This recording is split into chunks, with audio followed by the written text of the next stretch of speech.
Chez AEW, tout le bœuf qu'on sert est du bœuf nourri à l'herbe. Excellent.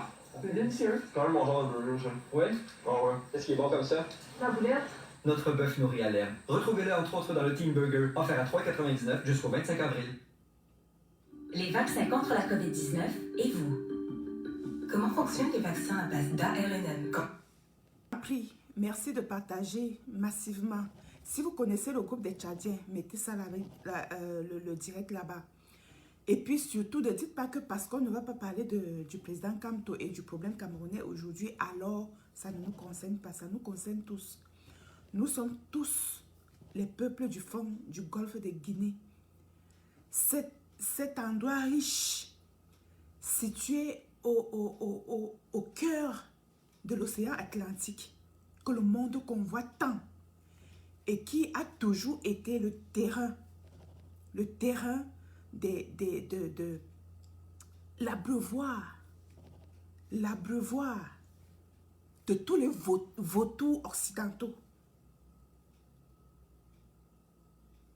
Je ne vais plus revenir sur les richesses, la situation géographique des pays, de cet endroit situé au fond du golfe de Guinée, c'est-à-dire c'est un endroit qui est le poumon, je vais dire le poumon de l'Afrique.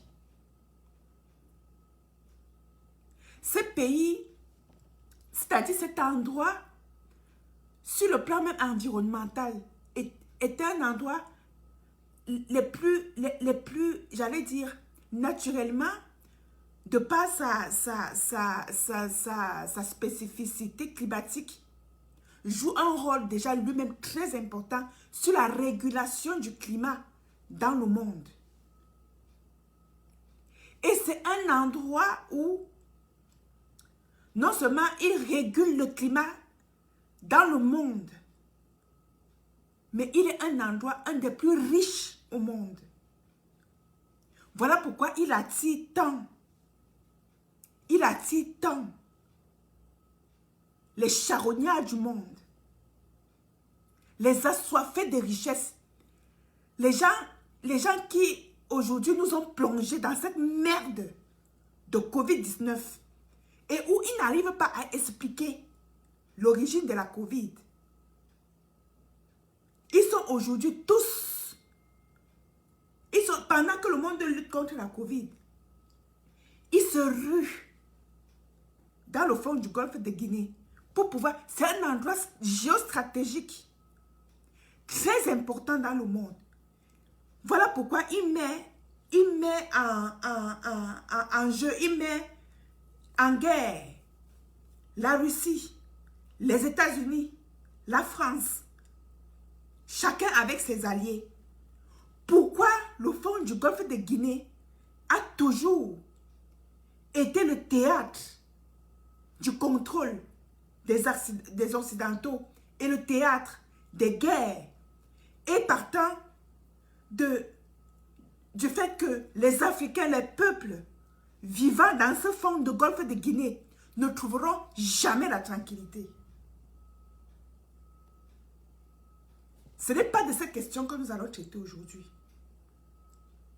Je suis venue aujourd'hui vous dire que au lendemain de la chute d'Idriss Déby et de la prise de pouvoir par son fils, la France nous a fait ça.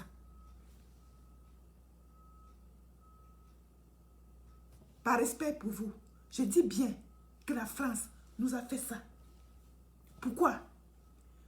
Tous les analystes, je dis bien tous les analystes politiques n'ont pas vu venir la France. Même pas le professeur Nyamsiwa Cameroun. Au contraire, quand ils ont vu et ils écoutent le professeur Nyamsiwa Cameroun parce que c'est un influenceur web, même si c'est un intellectuel, il est d'abord et avant tout un influenceur web.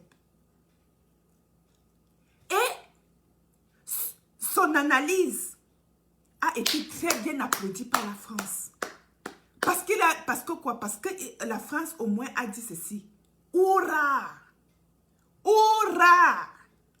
Nous avons fait ce qu'il fallait faire. C'est-à-dire que la dribble du siècle, ce n'est pas la dribble du siècle, parce qu'elle a toujours opéré comme ça.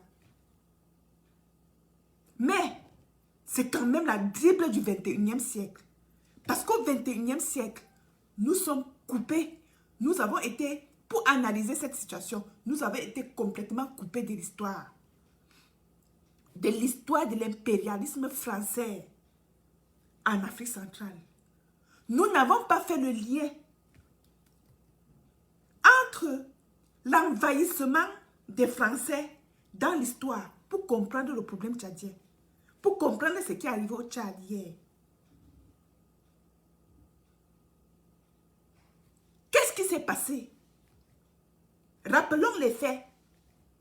Tout le monde s'est levé le matin. Tout le monde s'est levé le matin. Avec...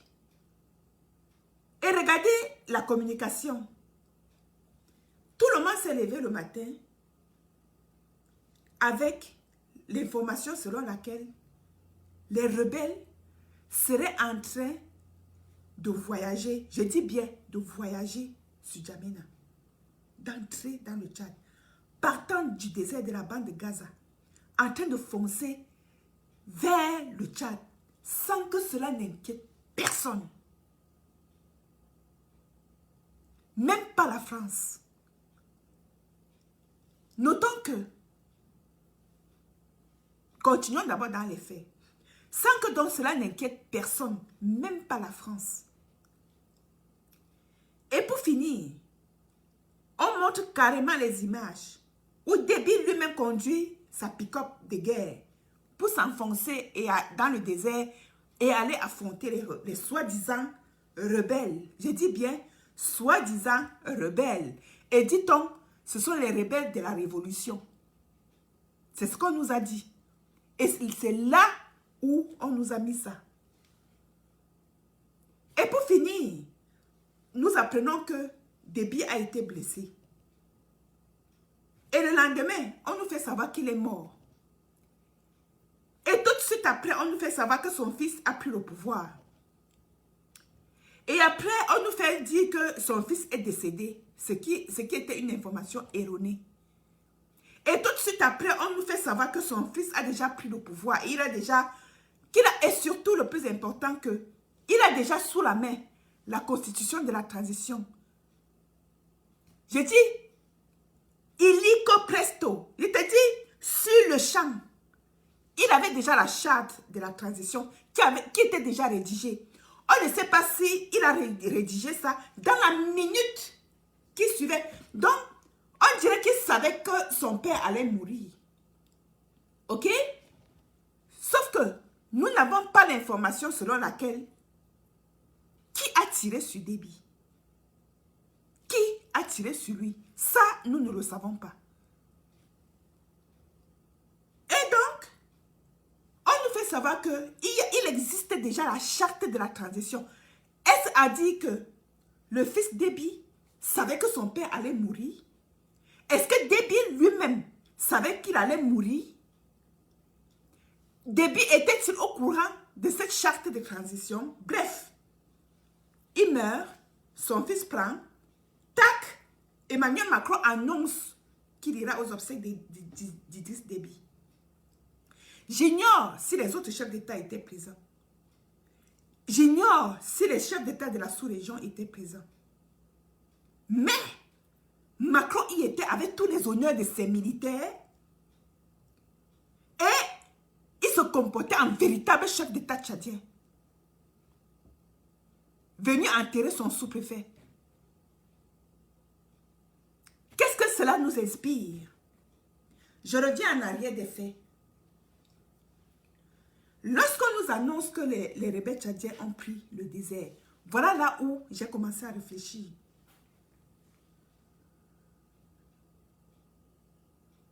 Il me souvient que en 2019, je ne sais plus quel mois, la France aurait repoussé les rebelles. Pas aurait, la France a repoussé de soi-disant rebelles qui voulaient faire intrusion dans le désert. Ça s'est passé en à moins d'une heure, à moins un jour, hein, tac, tac, tac, tac, tac, tac, c'était fini. Les rebelles sont repoussés et on n'en a plus jamais parlé. Ok? Comment est-ce que les Français étaient au courant que les rebelles étaient en train de vouloir entrer au Tchad par le désert? Les Français ont leur base militaire prostrée partout dans le désert. Ok? Il ne faut pas déstabiliser Déby. Déby lui-même, si vous allez sur mon mur, vous allez voir une vidéo où Déby, dans son palais, répondait à la question des journalistes français. Où il disait que en 2006 ou 2000 combien, lui, il voulait partir. Les Français ont refusé. Les Français eux-mêmes ont changé sa constitution sur le champ. Et ils lui ont dit, tu ne pars pas. Le journaliste lui demande, mais vous voulez dire que la France vous a forcé la main de ne pas quitter le Tchad? Il a répondu en disant,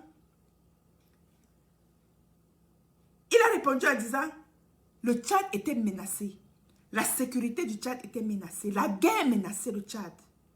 Je ne pouvais pas laisser mon pays comme ça.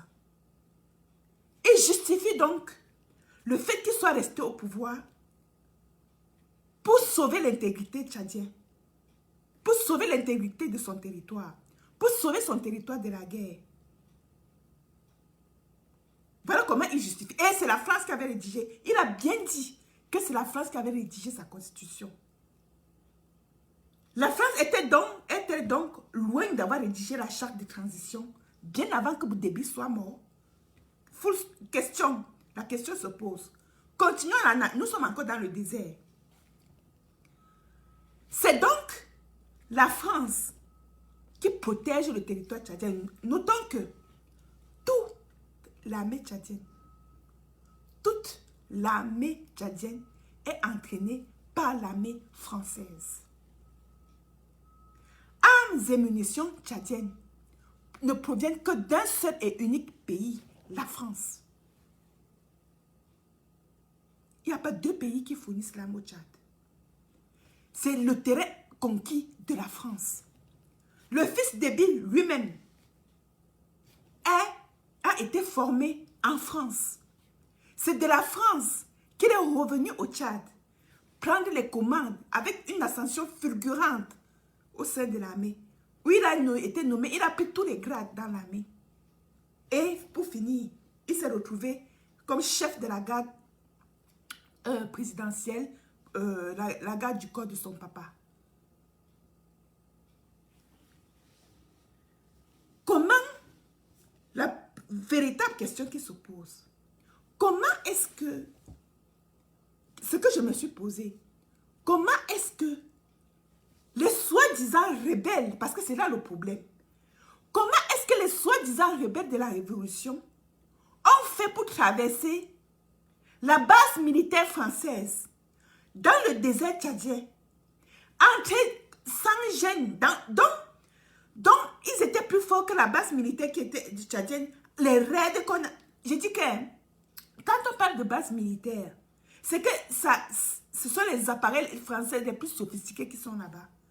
C'est-à-dire que vous ne pouvez pas y entrer. Vous ne pouvez pas y entrer sans créer un tremblement de terre.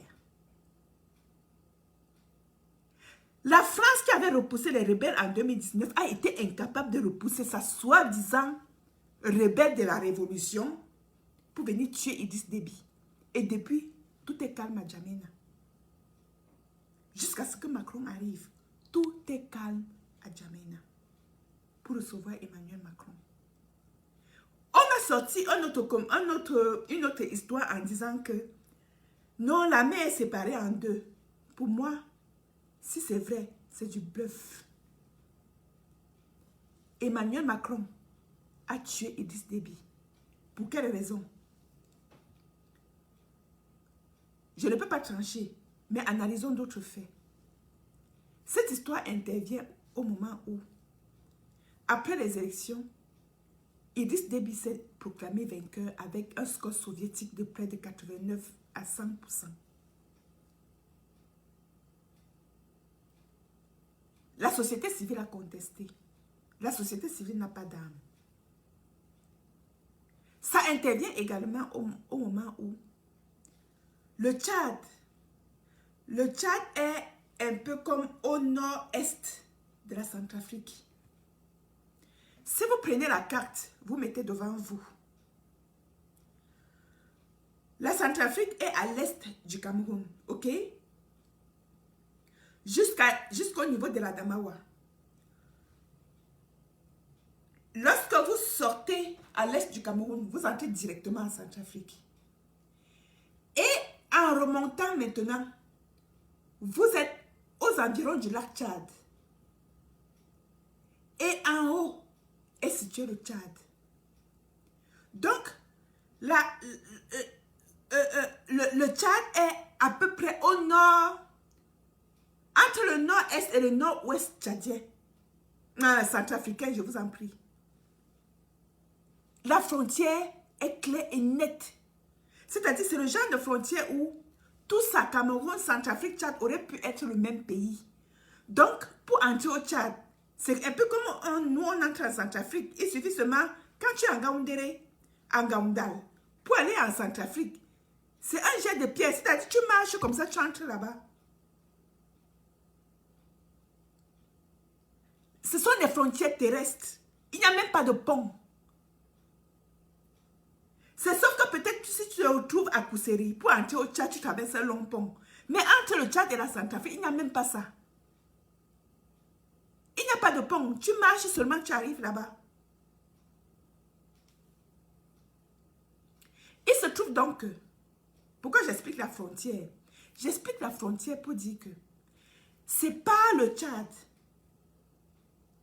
que la France fabriquait les rebelles pour entrer en Centrafrique. Qu'est-ce que je dis? Est-ce que j'ai bien dit? J'ai dit ceci. C'est pas le Tchad que la France faisait passer comme si de rien n'était. Parce que, à l'époque, lorsque c'est la France qui commandait la Centrafrique, ok? Elle commandait toute la région, toute la frontière là, Tchad, entre le Tchad et la Centrafrique, et même le Cameroun. Donc, pour que l'armée tchadienne quitte les rebelles fabriqués par la France, les rebelles tchadiennes sortent du Tchad pour entrer en Centrafrique, on n'a même pas besoin de passeport.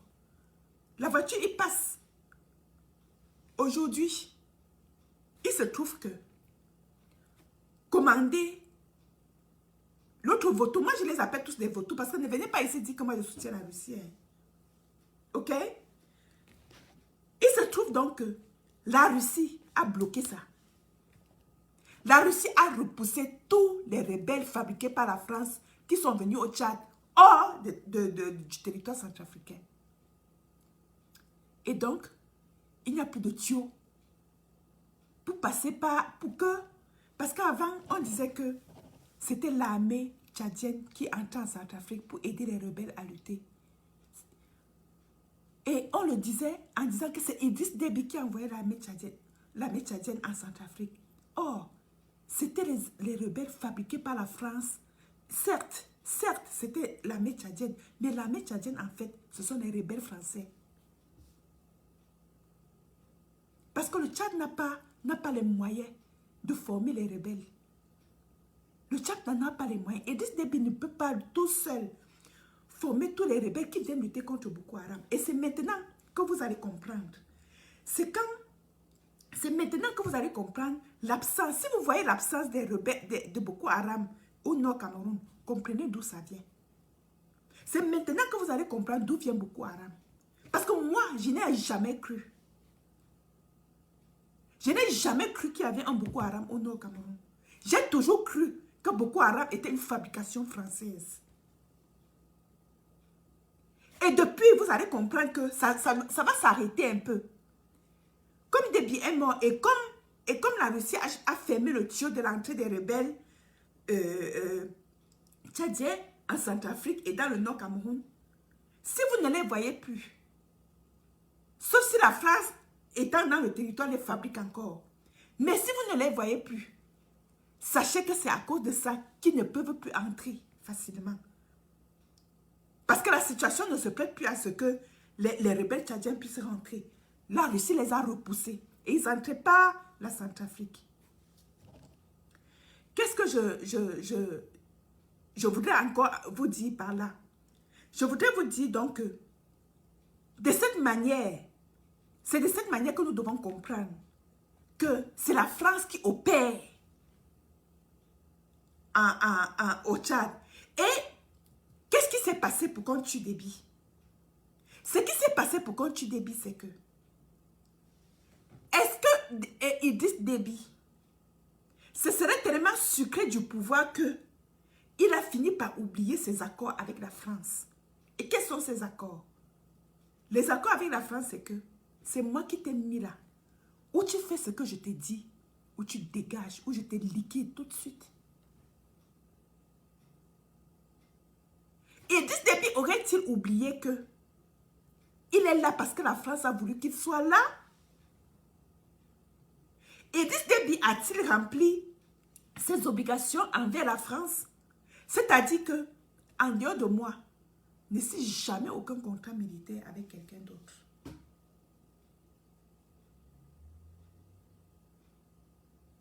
Qu'est-ce que Idriss Déby a voulu faire avec la Russie pour que la France les limite? Quand vous regardez la diplomatie, quand vous regardez le fracas avec lequel Emmanuel Macron a fait irruption, j'ai dit le fracas avec lequel Emmanuel Macron a fait irruption au Tchad après le décès de Déby, c'est parce que la Russie se trouve en Centrafrique. Il y a quelqu'un qui a émis une thèse que les États-Unis soutiennent la France dans cette histoire. Bien évidemment. Bien évidemment. Et surtout, sous les Biden. Bien évidemment. Je vais vous dire pourquoi. Les États-Unis, ça c'est la géopolitique, les amis. C'est la géopolitique. Les États-Unis viennent de chasser tous les diplomates russes des États-Unis. En réponse à ça, la Russie a également mis tous les diplomates américains dehors, hors de la Russie. OK? Du coup, il y a le problème ukrainien qui a surgi. Les Russes maintiennent dans une partie du territoire ukrainien leur base de contrôle. Parce que même si l'Ukraine n'est pas membre de l'Union européenne, attends, il faut que je regarde ça. Qu'est-ce qu'on disait? Si je me trompe, après on va corriger. Mais je pense que l'Ukraine n'est pas membre de l'Union européenne. Les Européens se posent donc la question de savoir... Non, c'est que l'Ukraine n'est pas membre de l'OTAN. Autant pour moi. J'ai failli me tromper. L'Ukraine n'est pas membre de l'OTAN. Donc, c'est ça qui fait problème maintenant en Europe. Et parmi les membres de l'OTAN, qui sont les États-Unis et les pays européens, l'Ukraine n'est pas membre de l'OTAN. Comment ils vont faire? Ils vont se baser maintenant sur quoi pour aller intervenir en Ukraine? Voilà pourquoi Poutine est sorti pour dire que si quelqu'un menace lors de son discours à sa nation s'est tenu hier, il a dit, gars à quiconque menacera, qui troublera un peu ma paix, il va voir ce qu'il cherche. Poutine l'a dit, que ne me tentez même pas. Vous savez que la Russie ne frappe jamais tout de suite. Elle ne frappe que lorsqu'on l'attaque. La Russie n'est pas intervenue directement en Syrie. Elle a attendu qu'il y ait des frappes européennes pour que la Syrie lui donne l'accord de venir également frapper. Parce qu'ils sont alliés avec l'Iran et la Syrie. Voilà les alliés. La Chine et autres. Ce sont des alliés. C'est comme ça que la Russie a commencé à frapper Et quand il a frappé, les autres ont fui.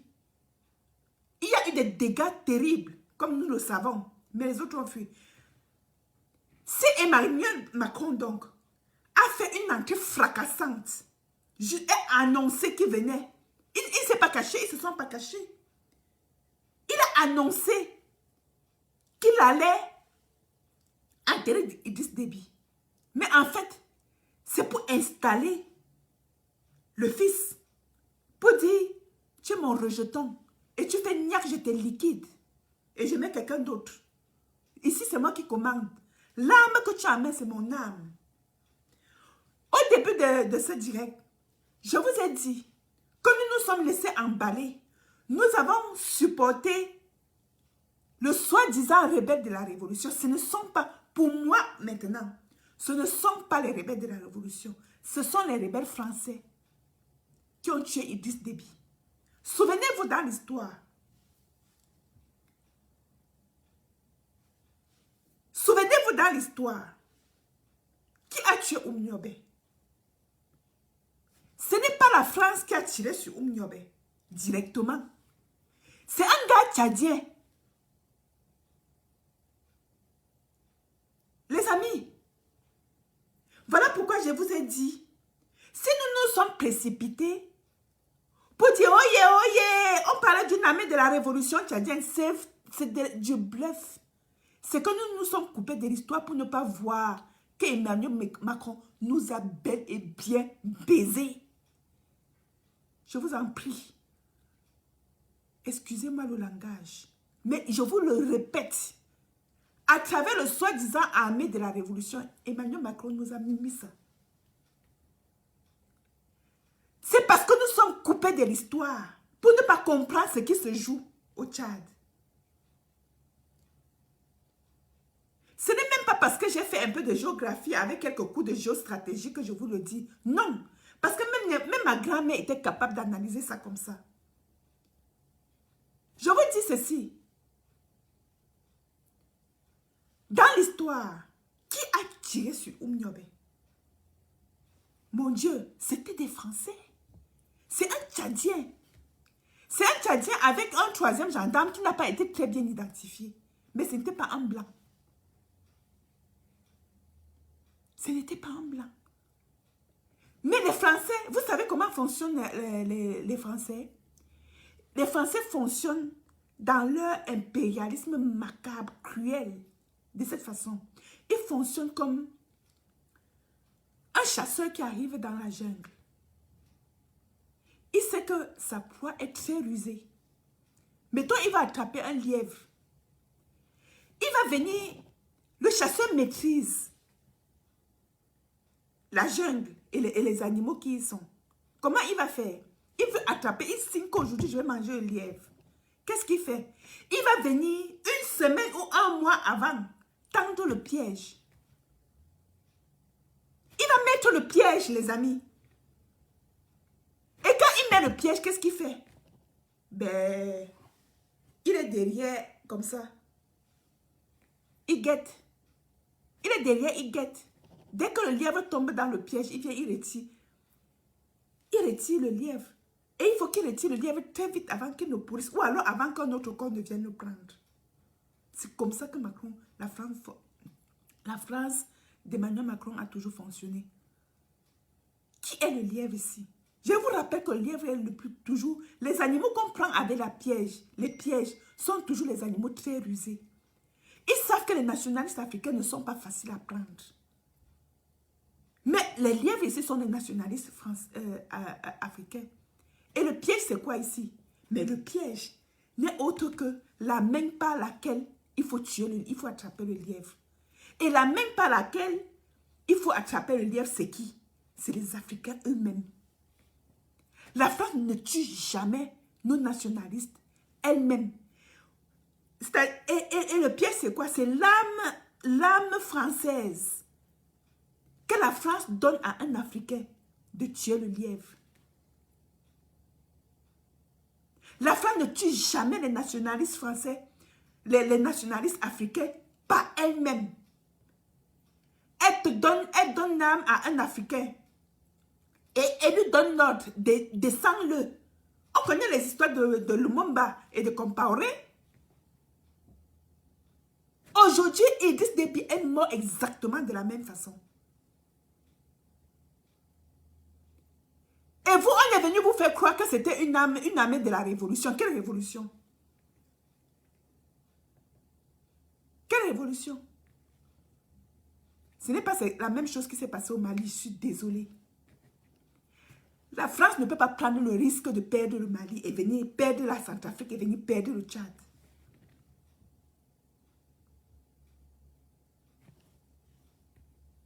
Let us think.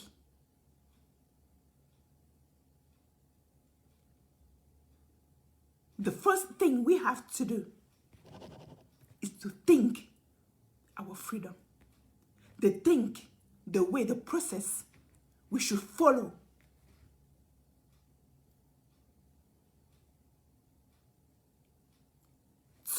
To fight for our freedom.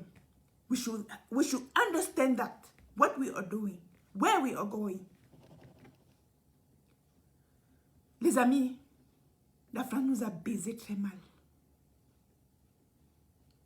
Ce n'est pas une armée de la révolution qui a descendu Idriss Déby, c'est la France qui a tué Idriss Déby par la main des Africains. Vous avez compris?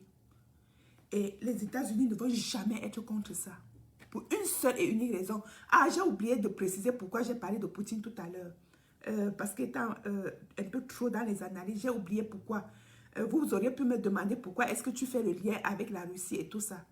Mais quand j'ai parlé, quand j'ai dit que Biden venait de mettre tous les diplomates russes dehors et que Poutine a répondu aussi en mettant tous les diplomates dehors et que tout de suite après, l'histoire de l'Ukraine s'est encore soulevée. Tout ça, c'est pour déstabiliser la Russie. Et j'ai fait le lien pour vous dire ceci simplement que les États-Unis ne sont pas contre le fait que Déby soit tombé.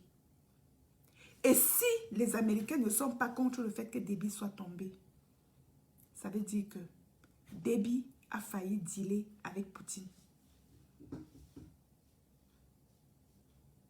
Par conséquent, ne vous attendez pas à ce que le Conseil de sécurité, la communauté internationale, qui est gérée par les membres de l'OTAN, s'offusque de ce qu'il y ait eu un coup d'État au Tchad. Nous sommes dans un cercle infernal. Vous avez compris ce que j'ai dit? C'est l'avenir qui va soit me donner raison. Si demain, la situation se passe autrement, je vais refaire un autre direct pour dire je m'étais trompé d'analyse. Je peux être allé trop vite dans mes analyses. Vous comprenez? Mais si pendant que j'ai mon ordinateur ici, si pendant que nous sommes en train de parler ici, vous avez les nouvelles que le Conseil de sécurité de l'ONU, où les Américains ont fait une note pour condamner l'arrivée de Macron au Tchad, faites-le moi savoir. Et je change de langage.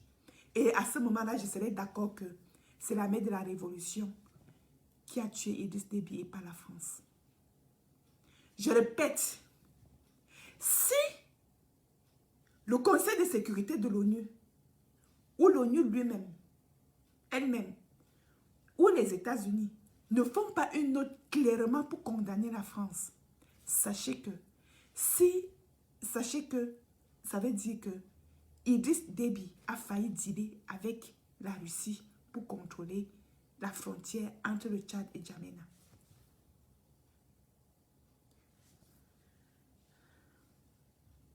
Parce que la France ne pourra jamais supporter le fait que, et pas seulement la France, tous les membres de l'OTAN, et les membres de l'OTAN sont très solidaires. Vous savez pourquoi? Et ça, je vais vous dire ce que j'ai appris à l'école. Les membres de l'OTAN sont très solidaires pour une seule et unique raison. Rappelons que l'OTAN, c'est quoi? L'OTAN, c'est l'organisation du traité Atlantique Nord.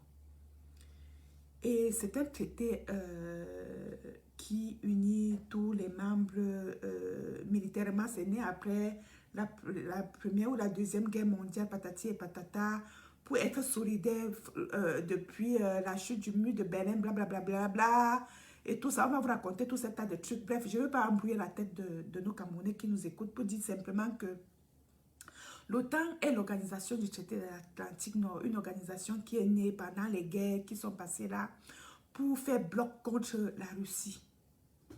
Je dis bien, pour faire bloc contre la Russie. Et puis, ça a réuni surtout tous ceux qui étaient contre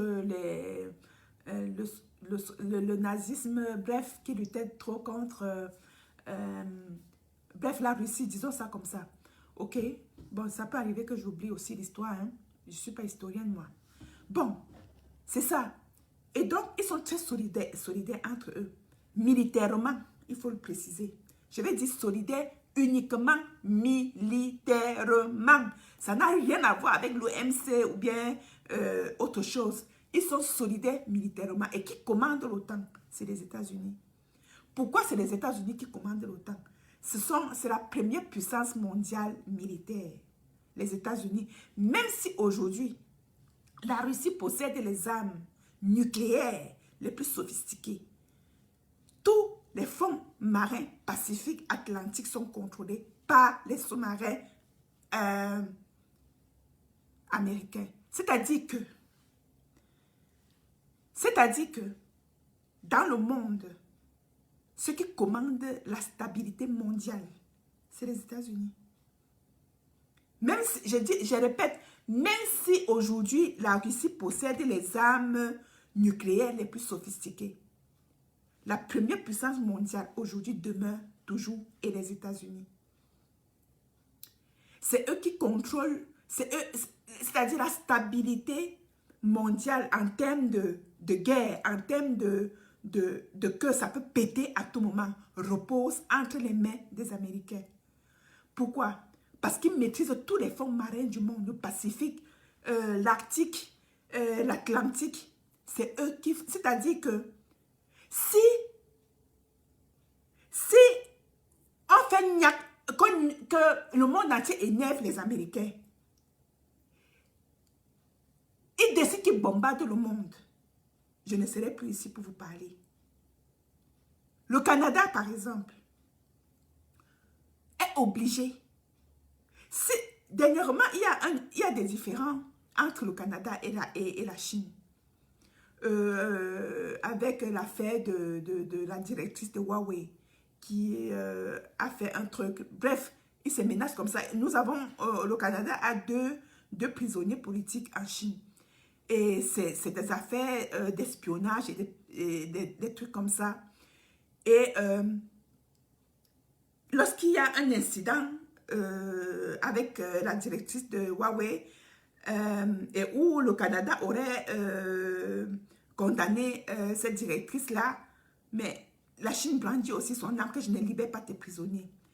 Et même si le Canada sait que la Chine a raison, la Chine est obligée de s'aligner avec son allié, les Américains.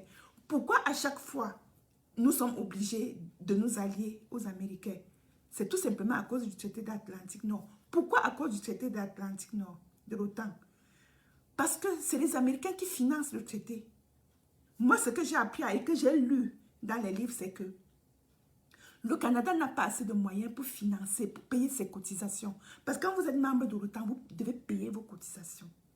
Et quand vous n'êtes pas capable de payer vos cotisations, qu'est-ce qui se passe? Les Américains le font à votre place. Mais, il vous dit ceci. Quand nous allons, par exemple, frapper en Syrie, il faut participer. Le Canada dit, OK, nous, on va participer uniquement. Comme nous, on n'a pas d'argent, nous, on n'a pas assez de munitions. Et comme nous, on ne veut pas perdre nos petites armées de guerre dans la guerre, nous, on veut participer uniquement comme assistants humanitaires. Donc, s'il y a des blessés, nos avions iront chercher vos blessés, s'il y a ceci. Sauf que les Américains, aujourd'hui, ne font plus trop la guerre en allant directement sur place. Si les raids américains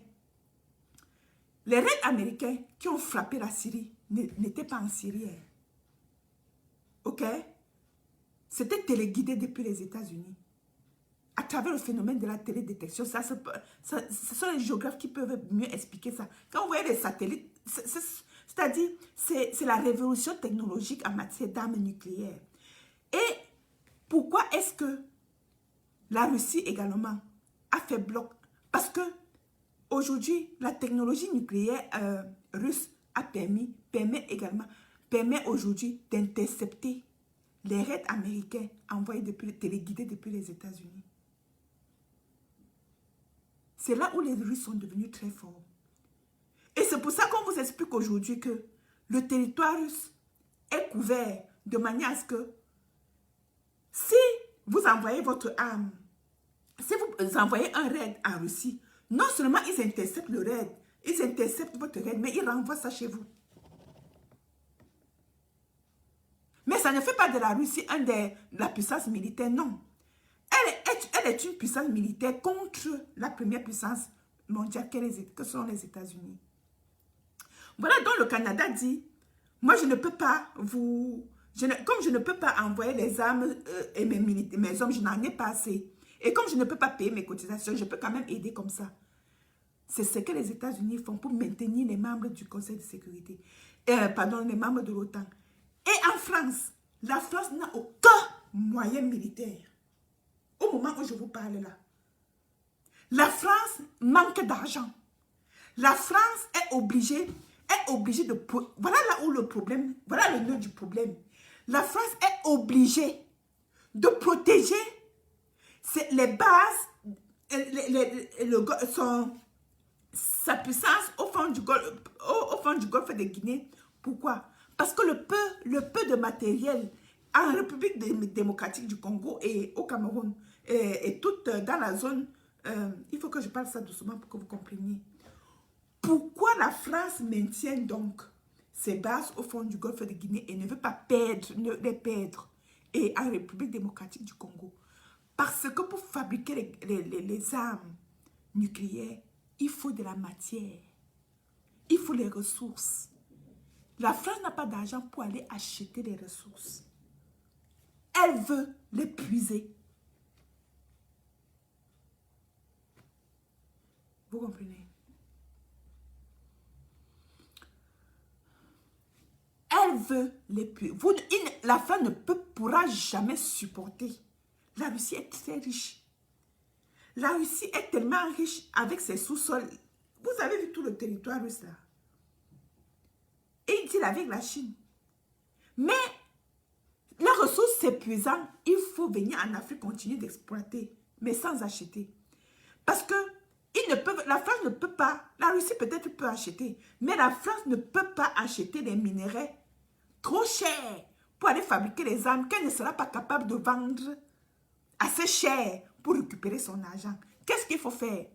Il faut maintenir le puits de minéraux où on peut extraire gratis. Mes chers amis, elle est prête.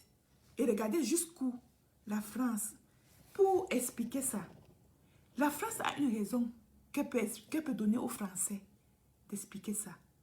La France peut dire ceci. Nous n'avons pas beaucoup d'argent pour cotiser à l'OTAN. Ok? Mais nous avons à partir de l'argent du franc CFA que nous puisons dans le franc CFA, ça peut nous aider à retourner, à continuer à mener notre politique étrangère en Afrique, de manière à ce que nous soyons capables de puiser plus de matières premières pour fabriquer les armes, même les avions que nous revendons aux gens. Voilà comment tourner l'économie française en Afrique. Et voilà pourquoi l'Afrique demeure le socle granitique du maintien de deux choses en France. Du maintien de deux choses. De son arsenal militaire.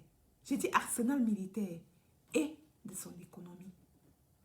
Bon, mes frères, vous savez quoi? Il n'y a que le sang qui va couler à flot pour faire quitter la France en Afrique. Pour que la France quitte l'Afrique, ça va couler. Les Africains n'ont pas d'armes. Pour que nous arrivions, la solution unique, après cette analyse, est que, j'ai dit l'unique solution qui peut chasser, détruire la France en Afrique, il faut que les Africains s'organisent par sous-région. Ça va être au prix des tremblements de terre sanguinaires.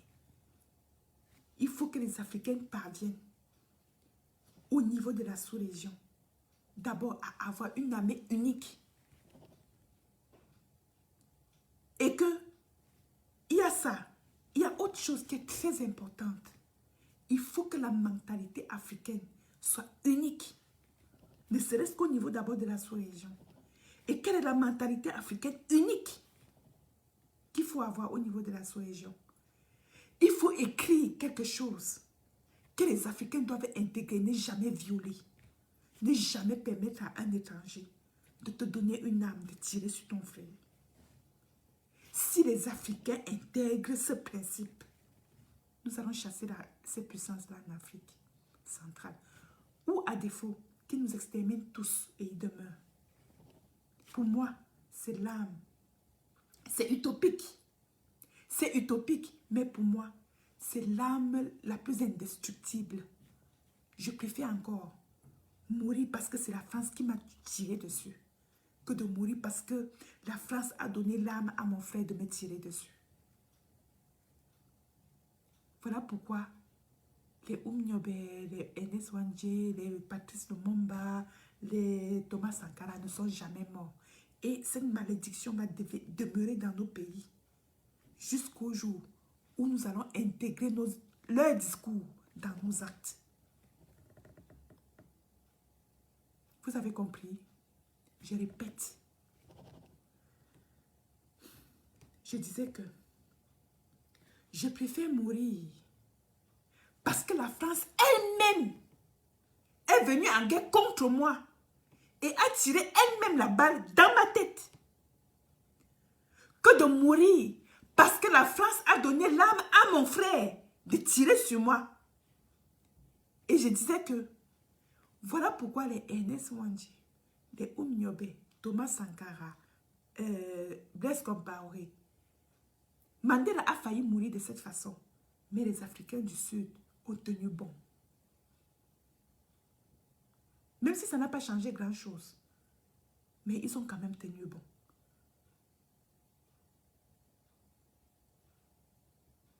Ils ne mourront jamais. Tant que nous n'avons pas opéré cette révolution. C'est-à-dire que les Africains, d'abord les Africains au fond du golfe de Guinée, écrivent ce principe. Que chaque pays écrive ça dans l'emblème de sa république. Que chaque Africain écrive ça sur le drapeau de son pays. Que l'ennemi ne te donne jamais l'arme. Et que tu retournes cette arme contre ton frère. Que ce principe soit respecté. Nous allons sortir de là. La pauvreté n'est pas une excuse. La pauvreté n'est pas une excuse, mes amis. L'Afrique n'est pas pauvre. La preuve. Ils savent que l'Afrique n'est pas pauvre. La preuve. Votre économie n'est même pas dans l'échiquier mondial. Mais vous vivez. Vous êtes les populations les plus nombreuses au monde. Mais ils se demandent comment vous faites pour vivre. Et ils se disent clairement que vous n'avez même pas besoin de vos ressources pour vivre. Et c'est vrai. Et ils savent, en exploitant vos ressources, ils savent que vous ne vivez pas de ça. Et ils se posent la question, ils font comment?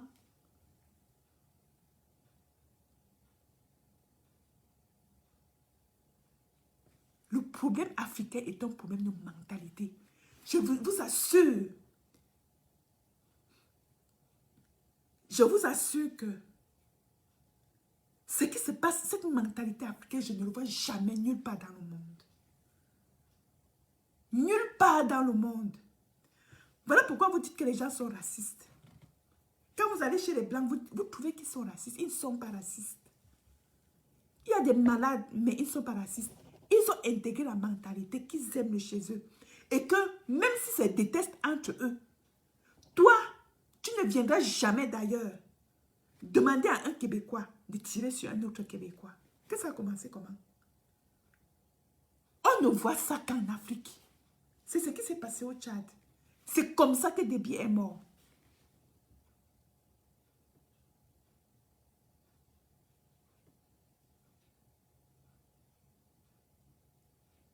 C'est de l'élite africaine là que nous parlons. Donc le problème n'est pas que nous sommes pauvres. Le problème c'est non. Et pour finir, le problème n'est pas que nous sommes pauvres. Le problème n'est pas non plus que c'est la France. Je reviens là-dessus. J'expliquais pour dire que si la France nous a baisés, c'est qu'elle a utilisé notre mentalité. Elle a toujours utilisé notre mentalité pour se retourner contre nous. Nous n'avons jamais pleuré nos nationalistes en ce que c'est nous qui l'avons tué. Mais nous pleurons toujours nos nationalistes en ce que c'est toujours la France qui l'a tué. Or, la France ne les a jamais tués par elle-même. Mais c'est à travers nous que la France les a tués.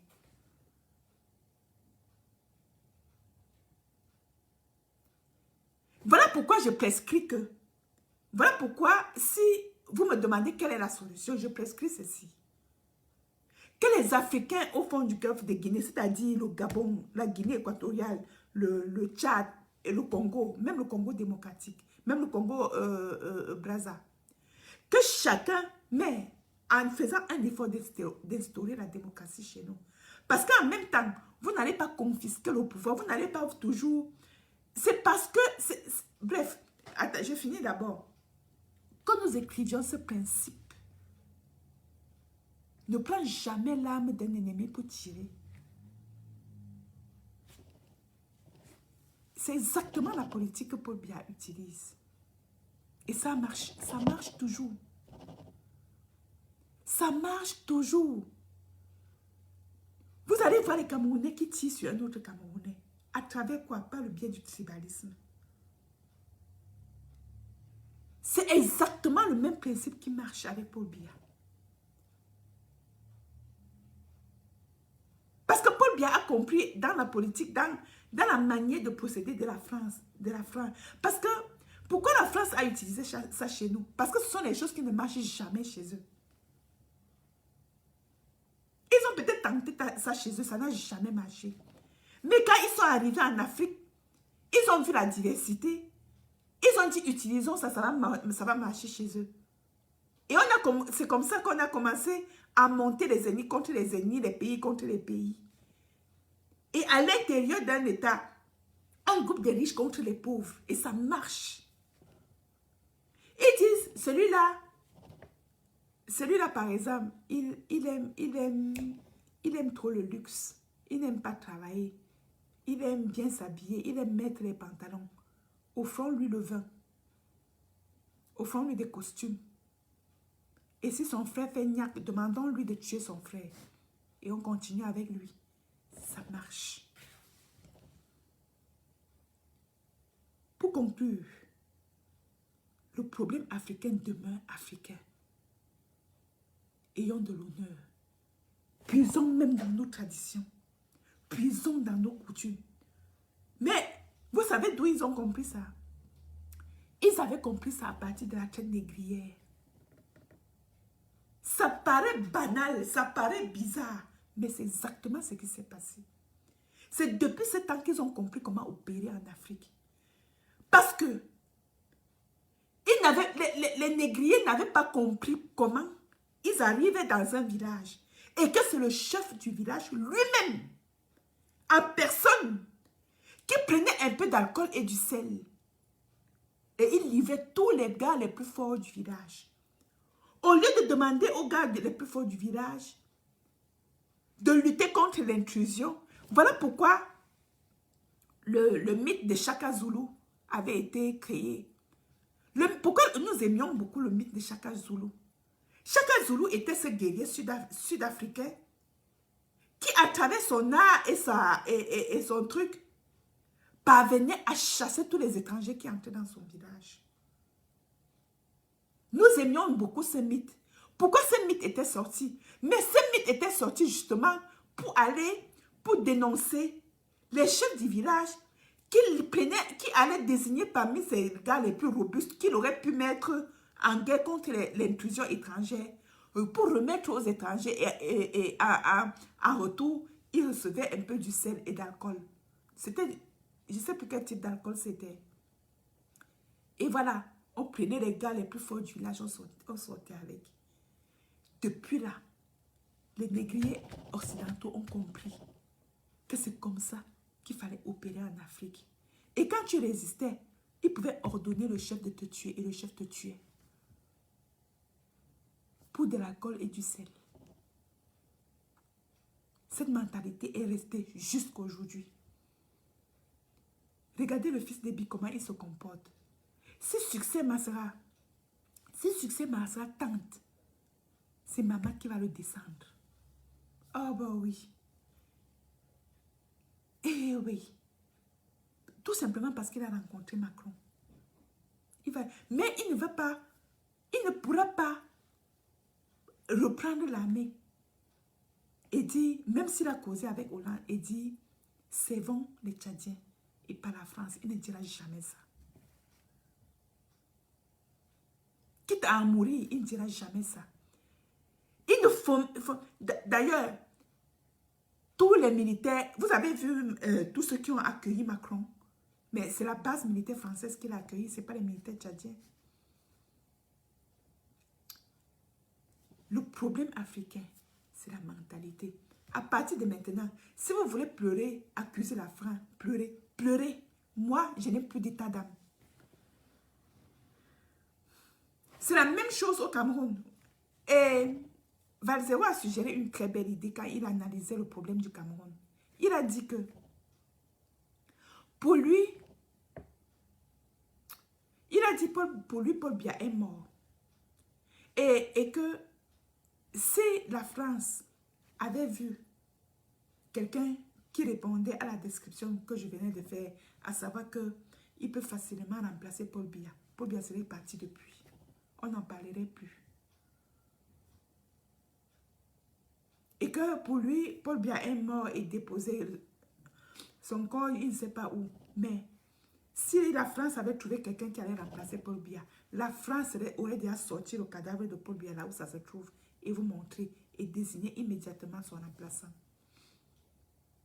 Donc si elle joue encore les moratoires, ça veut dire qu'elle n'a pas encore trouvé.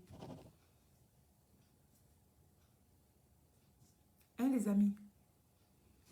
Voilà ma part sur le peuple tchadien. Solidarité totale envers le peuple tchadien. Et bravo au peuple libre. Parce que pour s'exprimer ainsi, il faut être libre. C'est la première chose qu'il faut faire. C'est tous les Africains. Devant moi, Macron ne peut pas parler. Non, les amis. Macron ne peut pas parler.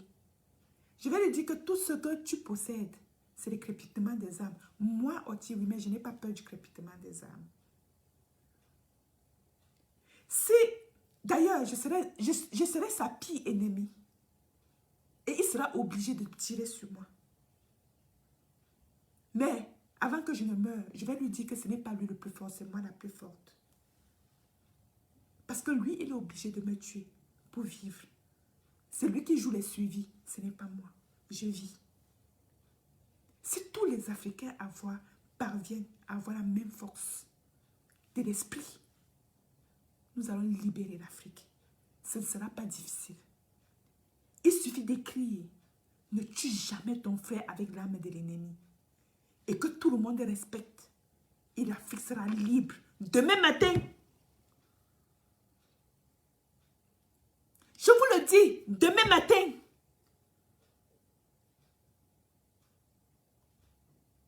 Il ne s'agit pas de dire bonjour à un Tchadien. Il ne s'agit pas de dire bonjour à un Centrafricain. Il ne s'agit pas de dire bonjour à un Nigérian. Ou ainsi de suite. Il s'agit de se respecter. De respecter l'Afrique. C'est tout. Et si nous y arrivons, aucun Africain ne sera plus pauvre. Je vous l'ai dit dans l'analyse. Les Blancs ont découvert que nous n'avons pas besoin de nos minéraux pour être en vie, pour être en santé. Ils l'ont découvert. Et ils se posent la question, ils font comment? Nous n'avons pas besoin. Nous sommes les peuples les plus résistants et les plus résilients au monde. Et dans l'histoire ancienne, nous étions les plus riches commerçants. Dans l'histoire ancienne, nous sommes la terre qui avait accueilli Dieu. L'Afrique est une terre bénie. N'oubliez pas, dans la Bible, il est dit que en Israël, lorsque Hérode menace de tuer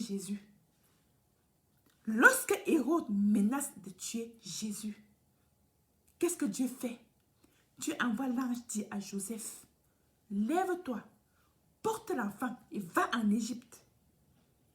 Joseph se lève tel que l'ange lui avait dit. Il porte l'enfant, il s'en va se réfugier en Égypte.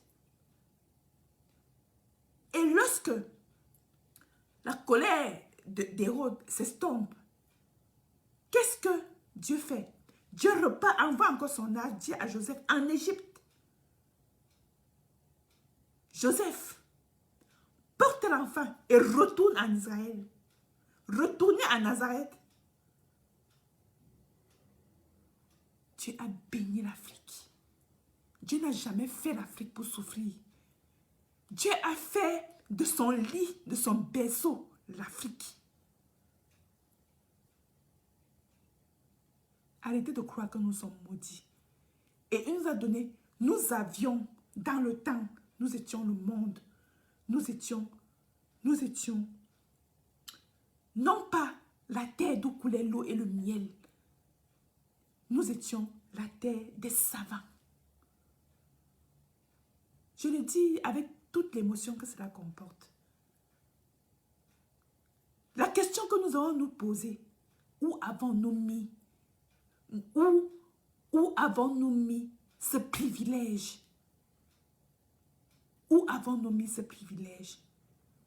La course aux gains inutiles, aux richesses que nous ne comprenons pas. Être riche comme les Occidentaux n'est pas le propre des Africains. L'Africain n'est pas riche, n'est pas fait pour être riche comme l'Occident l'entend.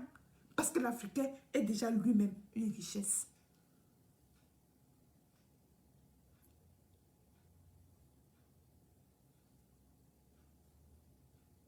Vous comprenez? Je ne voulais pas ouvrir un débat sur Dieu. Hein. Vous croyez qui vous voulez. Je n'ouvre pas, je vous prends juste un exemple pour vous dire que l'Africain ne devrait pas souffrir. Donc, si vous voulez ouvrir le débat sur Dieu, moi, je ne m'engage pas là-dedans. Ne venez pas ici créer un... J'ai pris un exemple clair. Si vous ne voulez pas comprendre ce que je voulais dire, c'est que vous ne voulez pas comprendre ce que je voulais dire. Croyez ce que vous voulez. Là n'est pas le débat.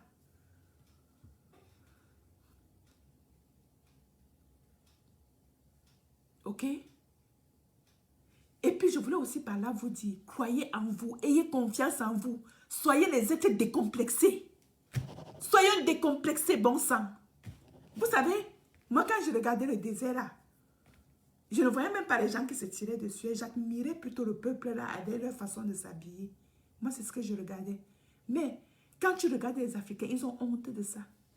Ils veulent être bien en costume comme Emmanuel Macron, qui est venu les voir. Ils sont complexés de le voir. Soyez d'abord des êtres décomplexés. C'est ce qui manque à l'Africain. Ici, qui va me faire chier ici là? Que ça a commencé comment? Je te traite sur le champ. Ah ouais. Si ça ne te plaît pas, allons en justice. Et même là-bas en justice, je vais vous dire mes deux mots. Clair et net. Ok? Soyez des êtres décomplexés, les amis. Ça commence par là. J'ai dit, envoyez-moi Emmanuel Macron. Face à face. Mais mon père ne va pas me reconnaître. Mais mon père l'avait déjà dit. Mon père me connaissait. C'est vous qui ne me connaissiez pas. Et les potes, soyez d'abord des êtres décomplexés. C'est super, super, super, super important. Et, comme on vous l'a dit, ne dites que ce qui est. Ne dites que ce qui est. Et ce qui est, c'est quoi? C'est que l'Africain a tout. Mais il se comporte toujours comme s'il n'avait rien.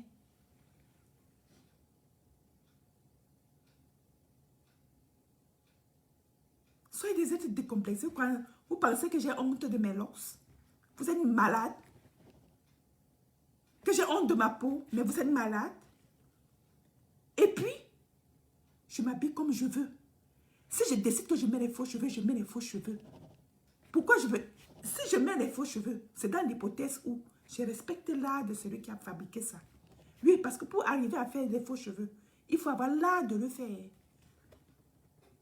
Et puis, les peuples du monde sont amenés à être ensemble. J'y crois, moi, j'y crois. Les peuples, mais l'Africain avec sa spécificité, soyez des gens décomplexés. C'est ce que je suis en train de vous dire. Que la casquette de l'Américain ne vous fasse pas perdre complètement.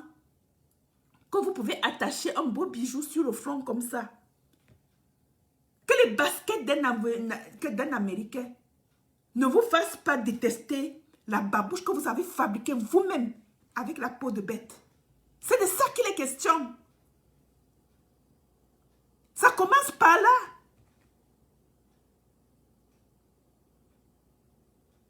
Le fait que je sois en Occident n'enlève en rien en moi que la terre appartient à tous ses habitants. Et que quelqu'un ne doit pas sortir de sa maison pour aller menacer la paix de l'autre dans sa maison. C'est de ça qu'il est question.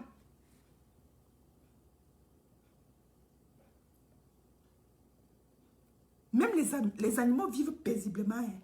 L'instinct de suivi des animaux ne doit pas vous faire croire que les animaux sont aussi sauvages que vous. Je veux dire que ces sauvages qui sortent de chez eux pour aller bombarder chez les autres, ils les tuent pour rien. L'animal ne tue jamais pour tuer. Il tue pour sa suivi.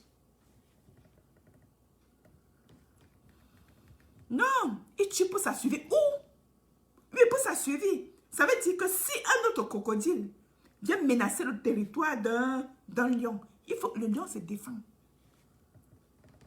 Il va se défendre. C'est l'instinct de suivi.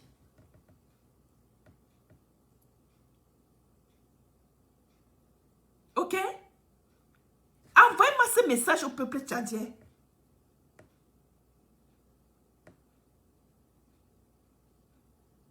Et cessez de pleurer pour pleurer. Ne pleurez pas pour pleurer. Le problème est là. On fait quoi de la France? Il ne s'agit pas de traquer la France. Traquons d'abord nos mentalités. La révolution, c'est ici. J'ai vu le fils Kadhafi près de Macron. C'est ça qui m'a fait pleurer. Je me suis demandé, ces deux jeunes, il y a un jeune qui a peur de l'autre et qui est en train de l'écouter. Ce n'est pas que le fils d'Ebi qui lui parle, c'est toujours Macron qui lui parlait. J'ai dit, pourquoi cette communication a sens unique et pas comme ça?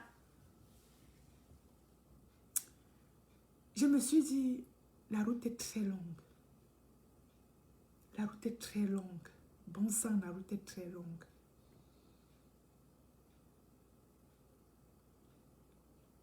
La route est longue. Je suis obligée de vous laisser, mes amis. Ok? Je suis obligée de vous laisser. Et voilà. Si j'avais tout simplement envie de vous donner une autre piste de réflexion. Pour dire en résumé que l'armée de la Révolution n'était pas l'armée de la Révolution. C'était les rebelles français qui venaient tuer Déby pour mieux contrôler le Tchad. Que la France a vu que finalement, elle était en train de perdre le contrôle du Tchad avec la prise de la Centrafrique par la Russie. Et que, voilà. Et que si la situation stagne au Cameroun, c'est parce que la France n'a pas encore vu le remplaçant de Paul Biya. Ok? Sous nos yeux. Qu'est-ce que va faire? La question qui va se poser finalement, c'est que va faire le peuple tchadien? Que va faire le peuple centrafricain? Que va faire le peuple camerounais? Et puis, il y a aussi un autre regard qui est tourné vers Haché Bembe, qui va réunir les soi-disant intellectuels pour débattre avec Emmanuel Macron. Attendons de voir le contenu J'ai fait un commentaire chez Achille Bembe où je l'ai pris un peu en sandwich. Il s'est fâché. Je lui ai dit que non, grand, tu sais que je ne serai jamais irrévérencieuse envers toi. Et je te respecte énormément avec tout le travail que tu fais, le travail intellectuel que tu fais. Mais les Africains attendent sur le terrain. Les Africains veulent voir l'Afrique libre. Ok? Les Africains veulent voir l'Afrique libre. Et c'est ça qui fait la colère dans les commentaires, comme tu vois là. Qu'est-ce que Emmanuel Macron, les gens se demandent, qu'est-ce que Emmanuel Macron va leur dire en fait. C'est tout ce que je vous ai dit dans ce direct. La question ne sera pas de poser à Emmanuel que tu quittes les pays africains, car ils ne quitteront jamais pour les raisons que nous avons dit ici. La question qu'il faut poser, c'est aux Africains. Quand est-ce que vous allez vous unir pour régler vos problèmes? Quand est-ce que tu vas cesser de prendre l'arme de l'ennemi pour tirer sur la tête de ton frère? C'est ça la plus belle question qu'il faut poser. Parce que Emmanuel Macron, je ne vais plus revenir dans le débat. Emmanuel Macron, qui ne représente que l'oligarchie, n'est pas le problème. Ils ne quitteront jamais l'Afrique. Parce que c'est grâce à l'Afrique qu'ils sont riches dans leur sens. Ok? Il ne quittera jamais. Parce que pour continuer à lutter contre la Russie et pour être capable de payer ses cotisations à l'OTAN, pour être capable d'agir, parce que payer la cotisation à l'OTAN se fait de deux façons. Soit il faut agir financièrement et il faut aussi intervenir quand un des membres de l'OTAN est en danger. Ça, c'est comme ça qu'on opère à l'OTAN. Or, l'Afrique constitue le terreau par lequel la France puise ses ressources pour fabriquer des armes et être capable de répondre militairement aux sollicitations de l'OTAN en cas de besoin. Notamment, et ça s'est accru. Ça s'est accru surtout avec la lutte contre le terrorisme, où on a vu, et les Américains venaient de sortir leur contingent de l'Afghanistan. Et puis maintenant, il y a eu la Syrie, il y a les menaces de l'Iran. Il faut répondre à tout moment. Il y a la Russie qui gagne du terrain en Afrique. Et donc, c'est ça, vous voyez. Et puis, vous avez constaté effectivement que dans le but de répondre à ce besoin-là, la France s'est vue obligée de gagner tous les déserts africains, d'où coulent beaucoup de ressources minières qui consistent effectivement